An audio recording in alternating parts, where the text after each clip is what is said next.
Hello everyone, welcome back to my YouTube channel RD study 99। इस video में हम MA fourth semester के question paper को discuss कर रहे हैं। एमए हिस्ट्री जिनका है वो इस क्वेश्चन पेपर को देख सकता है। और क्वेश्चन पेपर का जो टॉपिक है वो है हिस्ट्री ऑफ यूएसए 1776 टू 1945, यानी कि जब अमेरिका का स्वतंत्रता संग्राम शुरू हुआ था, अमेरिका स्वतंत्र हुआ था 1776 में, उसके बाद से लेके 1945 तक, यानी कि जब द्वितीय विश्व युद्ध समाप्त हो गया था तब तक का ये सिलेबस है। तो बढ़ते हम इसके क्वेश्चन पेपर की ओर। तो क्वेश्चन पेपर के बारे में आपको पता है कि इसमें से आपको केवल 4 क्वेश्चन अटेम्प्ट करने होते हैं। 2 घंटे का टाइम पीरियड आपके पास होता है और 60 मार्क्स का ये क्वेश्चन पेपर होता है।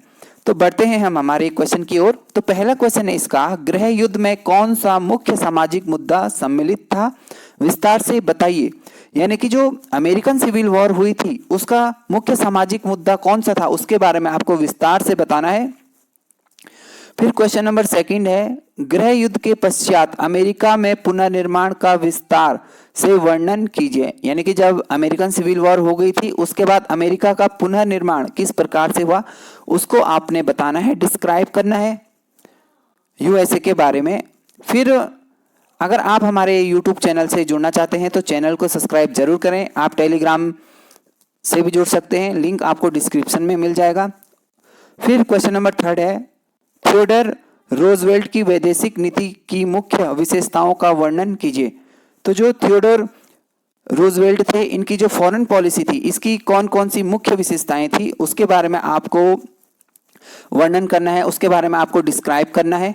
फिर क्वेश्चन नंबर 4 है, 1919 के पेरिस शांति समझौते के समय वुड्रो विल्सन की क्या भूमिका थी। तो 1919 में जब पेरिस पीस समिट हुई थी उस टाइम पे वुड्रो विल्सन के द्वारा मतलब क्या क्या भूमिकाएं थी। वुड्रो विल्सन की यहाँ पे 14 सूत्रीय मांगे थी, उसको भी आपको याद करना होगा, वो आपके लिए काफ़ी इंपॉर्टेंट हो सकता है। और अगर आप इंस्टाग्राम के थ्रू मेरे चैनल से जुड़ना चाहते हैं, मतलब इंस्टाग्राम के थ्रू आप मुझसे जुड़ना चाहते हैं, तो लिंक आपको इंस्टाग्राम पे मिल जाएगा। आपकी कोई क्वेरी है, आप कुछ क्वेश्चन पूछना चाहते हैं तो इंस्टाग्राम पे आप मैसेज कर सकते हैं, लिंक आपको डिस्क्रिप्शन में मिल जाएगा। फिर क्वेश्चन नंबर 5 है, लीग ऑफ नेशंस की असफलता के क्या परिणाम हुए, व्याख्या कीजिए। यानी कि जो लीग ऑफ नेशन थी जो बनाई गई थी कि जो ये विश्व युद्ध हो रहे हैं, जो युद्ध हो रहे हैं इस टाइप के युद्ध ना हो, मतलब विश्व शांति को बनाए रखने के लिए लीग ऑफ नेशंस की स्थापना की गई थी, ये क्यों असफल हुई, इसके क्या परिणाम हुए उसके बारे में आपको डिस्क्राइब करना है, एक्सप्लेन करना है। फिर क्वेश्चन नंबर 6 है, 1929 की आर्थिक मंदी का वर्णन कीजिए।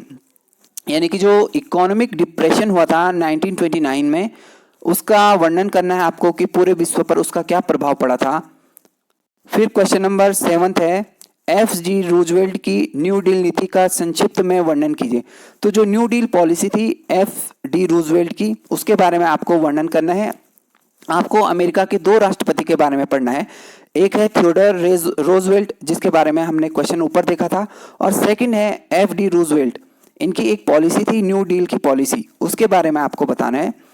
फिर क्वेश्चन नंबर 8 है, शीत युद्ध के समय जॉन एफ कैनेडी की मुख्य भूमिका का वर्णन कीजिए। तो जो जॉन एफ कैनेडी थे उनके बारे में आपको बताना है। तो चैनल को सब्सक्राइब जरूर करें दोस्तों।